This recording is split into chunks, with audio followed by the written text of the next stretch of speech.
सर्वेभ्य नमो नमः। महाकवि भर्तृहरि कृत नीति शतकम। विद्या का महत्व। विद्या नाम नरस्य रूपम अधिकम प्रच्छन्न गुप्तम धनम। विद्या भोगकरी यशः सुखकरी विद्या गुरूणां गुरुः। विद्या बंधुजनो विदेश गमने विद्या परा देवता।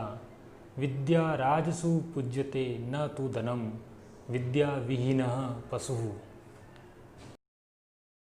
प्रस्तुत श्लोक में महाकवि भर्तृहरि ने विद्या के महत्व का प्रतिपादन किया है। इस श्लोक का अनुवाद है, विद्या नाम नरस्य अधिकम रूपम। विद्या नामक वस्तु व्यक्ति का सर्वोत्कृष्ट रूप है। विद्या प्रच्छन्न गुप्तम धनम। विद्या छुपा हुआ धन है। विद्या भोग करी यशः सुख करी। विद्या भोग, यश तथा सुख प्रदान करने वाली है। विद्या गुरूणां गुरु। विद्या गुरुओं की भी गुरु है। विदेश गमनी विद्या बंधुजना। विदेश में जाने पर विद्या बंधु के समान होती है। विद्या परा देवता। विद्या ही सबसे महान देवता है। विद्या राजसु पूज्यते न ही धनम। विद्या राजसभाओं में पूजी जाती है, धन नहीं। विद्या विहीनः पशु। और विद्या से रहित व्यक्ति पशु तुल्य है। महाकवि भर्तृहरि विद्या के महत्व को स्पष्ट करते हुए कहते हैं कि विद्या मनुष्य का सर्वोत्तम रूप होती है। व्यक्ति प्रकृति से सुंदर नहीं है, किंतु विद्यावान है तो वह विद्या उसका सबसे सुंदर रूप है। विद्या को गुप्त धन कहा गया है। अन्य सभी धन देखे जा सकते हैं, किंतु कौन सा व्यक्ति कितना विद्या युक्त है यह देखा नहीं जा सकता है। व्यक्ति के बोलने पर ही उसके ज्ञान का पता चलता है। विद्या मनुष्य का ऐश्वर्य, भोग आदि प्रदान करती है। विद्या व्यक्ति के यश को बढ़ाती है और सुख प्रदान करती है।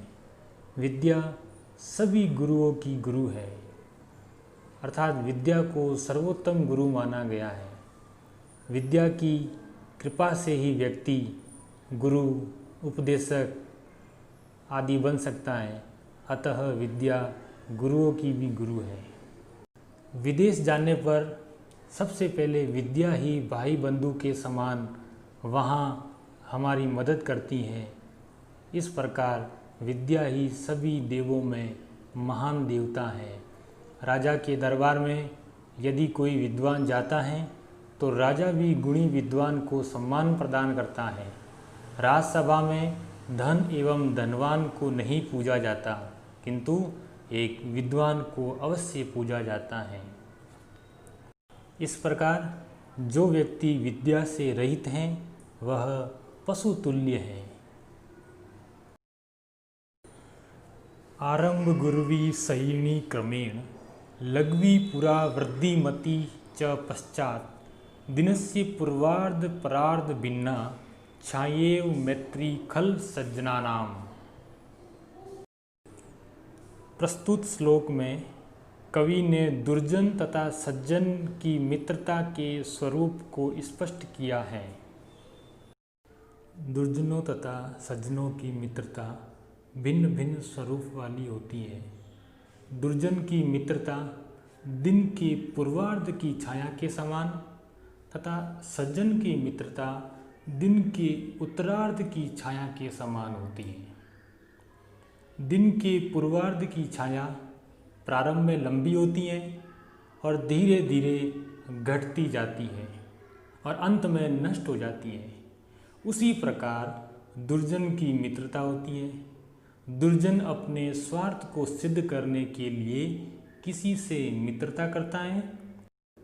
स्वार्थ सिद्ध होने पर उसकी मित्रता स्नेह स्नेह कम होती हुई अंत में समाप्त हो जाती है। सज्जन व्यक्ति की मित्रता दिन के उत्तरार्ध की छाया के समान होती हैं।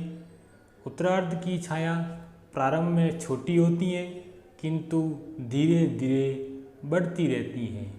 उसी प्रकार सज्जनों की मित्रता भी निस्वार्थ भाव से वृद्धि को प्राप्त होती है। अतः दुर्जनों की मित्रता स्वार्थ आधारित क्षणिक होती है व सज्जनों की मित्रता निस्वार्थ भाव पर आधारित दीर्घकालिक होती है।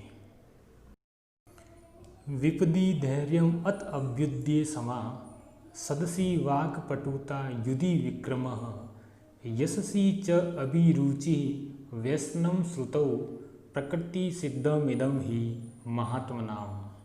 अर्थात प्रस्तुत श्लोक में कवि भर्तृहरि सज्जनों के स्वाभाविक गुणों का वर्णन करते हुए कहते हैं कि आपत्ति में धैर्य और उन्नति में समा, सभा में वचन चातुर्य, युद्ध में पराक्रम, यश में इच्छा, शास्त्रों में रुचि निश्चित रूप से यह महापुरुषों के स्वाभाविक गुण हैं। सज्जन व्यक्ति हमेशा संकट में भी धैर्यवान बने रहते हैं।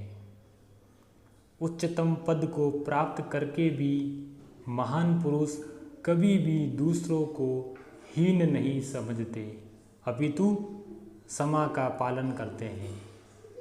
महापुरुष सभा में वाक चातुर्य का परिचय देते हैं। विद्वानों की सभा में उचित बात कहकर अपनी वाणी की कुशलता को प्रकट करते हैं। महापुरुष युद्ध में अपनी वीरता का प्रदर्शन करते हैं। महापुरुष यश में रुचि दिखाते हैं। उनके लिए यश सर्वोपरि है। वे कभी भी अपना अपयश नहीं चाहते।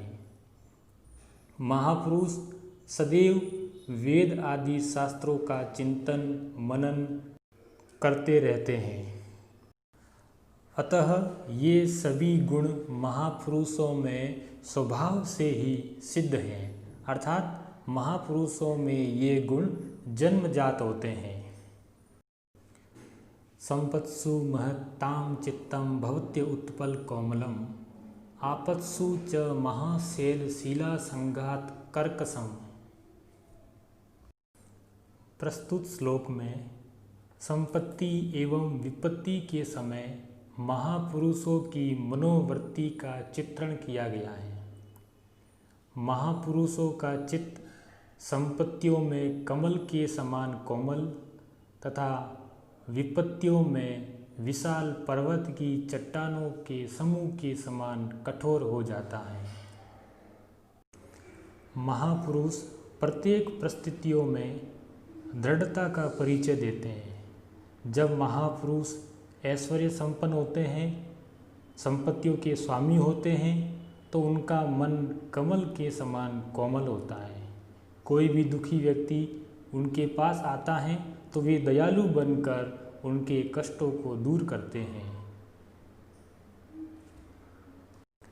विपत्ति के समय महापुरुष पर्वत की चट्टानों के समूह के समान कठोर हो जाते हैं।